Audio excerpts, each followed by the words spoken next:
30,000 mile review on this, my third generation 2022 Kawasaki KLR 650. What it is, what it isn't, what I liked, what I didn't like, and some of the things I did to it to try to fix, well, some of the things I didn't like. And would I buy this bike again? Spoiler alert, there's only one reason that I wouldn't buy this bike again. Welcome to the Iron Ride.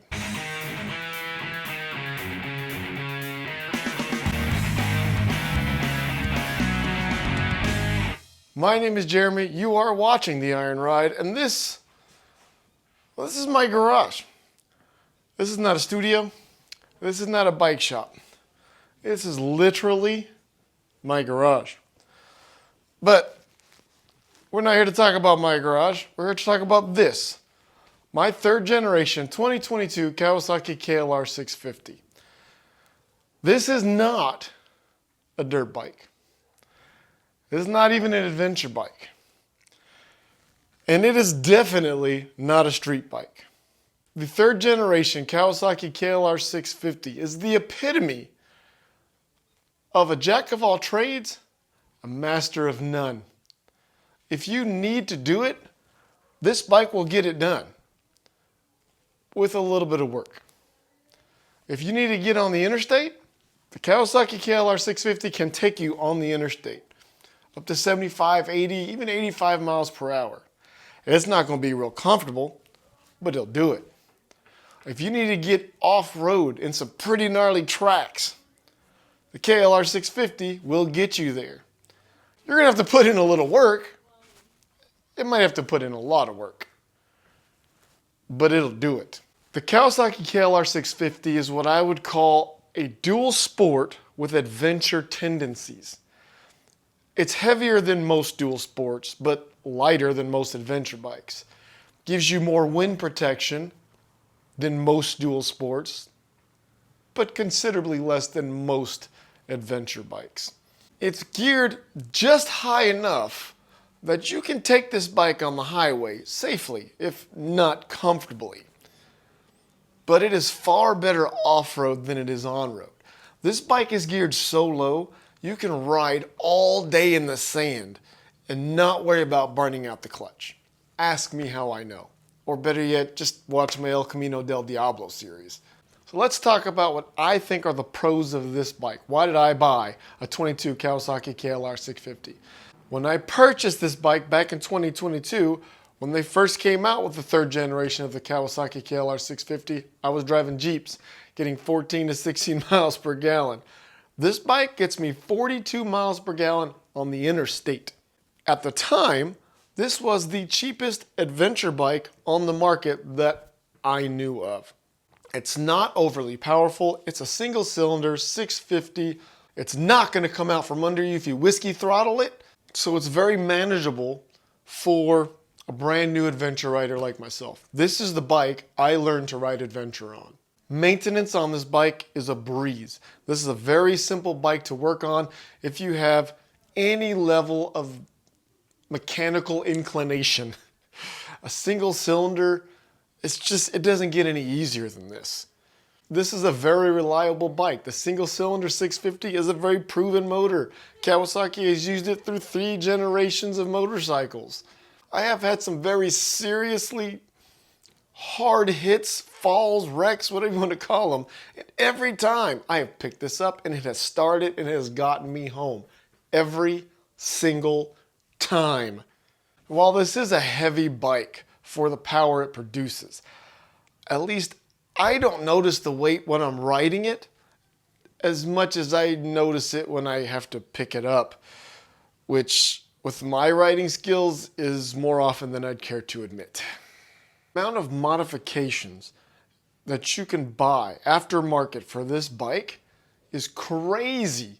I feel like I can't do a search on the internet without running into something designed for the third generation Kawasaki KLR 650. Which brings me to my cons. Why I will not purchase this bike again. At highway speeds, the vibration on this single cylinder 650 is crazy, especially because of some of the mods I've done to it to fix some of the other things I didn't like about it. The first thing I noticed when I went off-road on this bike, well, not the first thing, but one of the things I've noticed when I took this bike off-road first was that the suspension was so soft. The factory suspension, at least on the 22, I don't know if they've upgraded it since, but it was so soft. It was not designed for people of my weight.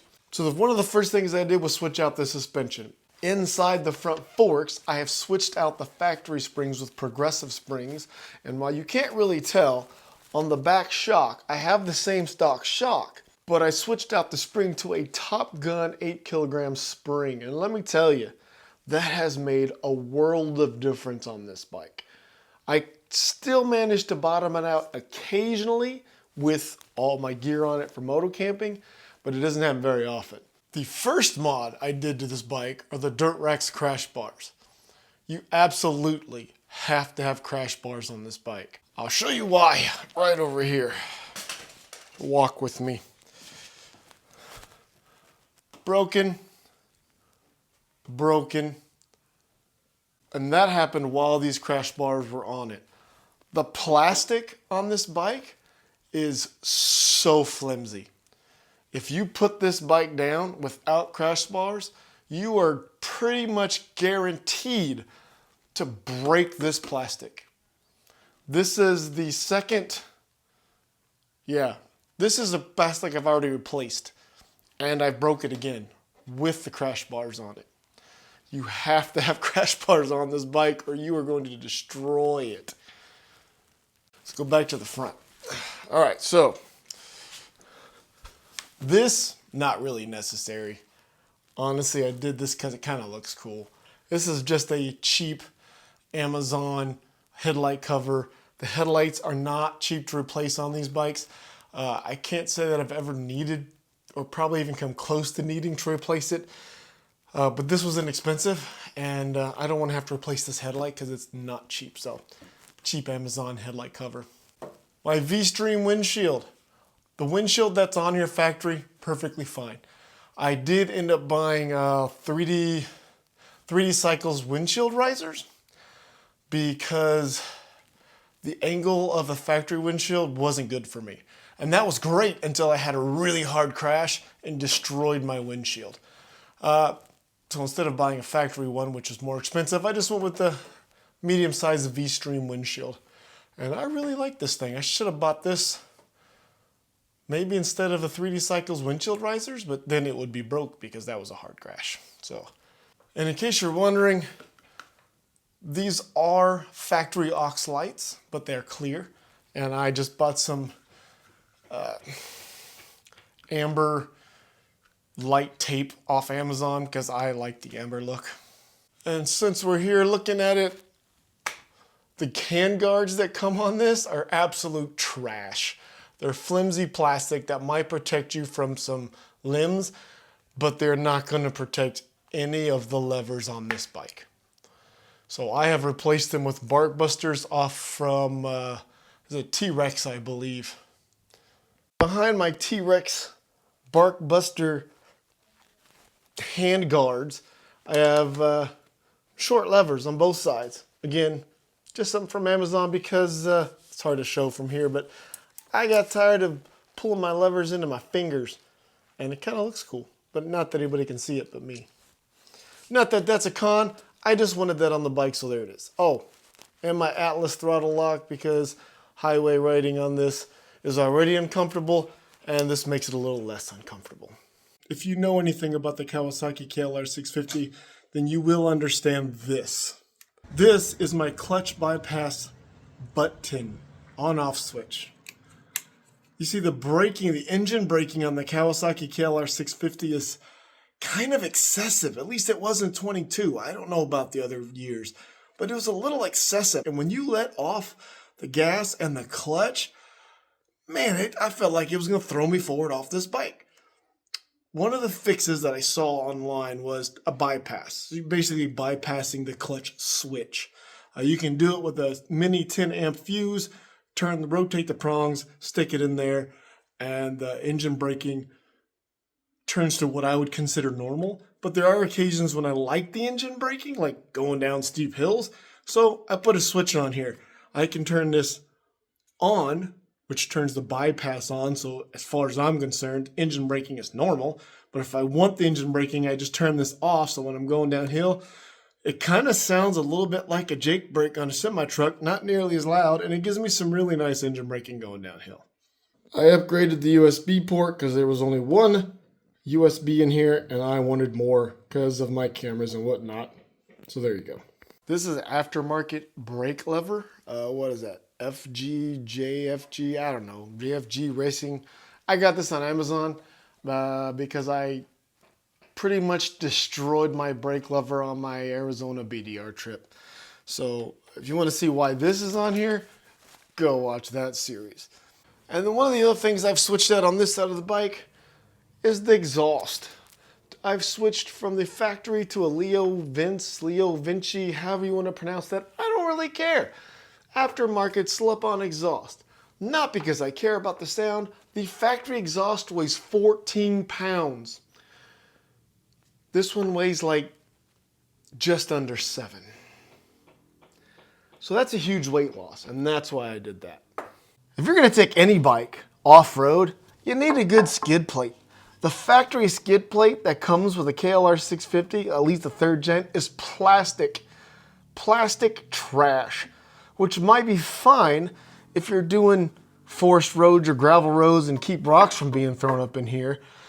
But if you're going to do anything that you might actually hit a rock or something, not just throw it up, but actually hit it, you'd better replace that skid plate. I started out with some cheap Amazon skid plate, which worked surprisingly well until I put a big hole in it. And then I switched out to this Enduro Engineering skid plate with this added on plastic link protector. This works great because if you do hit and keep running across, this will let you slide up and over whatever it is you're bottoming out on. Believe me when I tell you, I have put this thing to the test, and it's not even bent out of shape anywhere. It's got a few nicks and dings in it, but man, this is worth every penny. This is an aftermarket shift lever.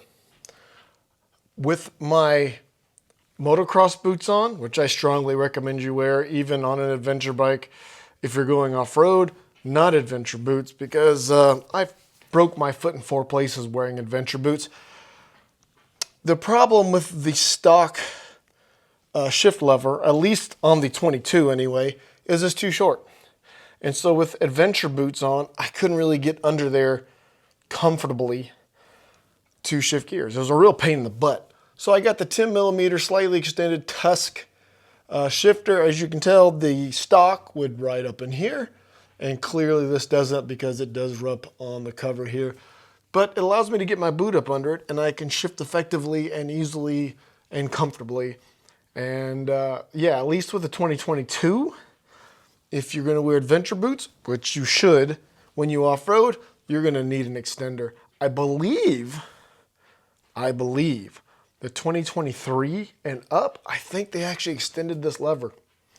I think the shifter on those are a little longer than the one on the 22.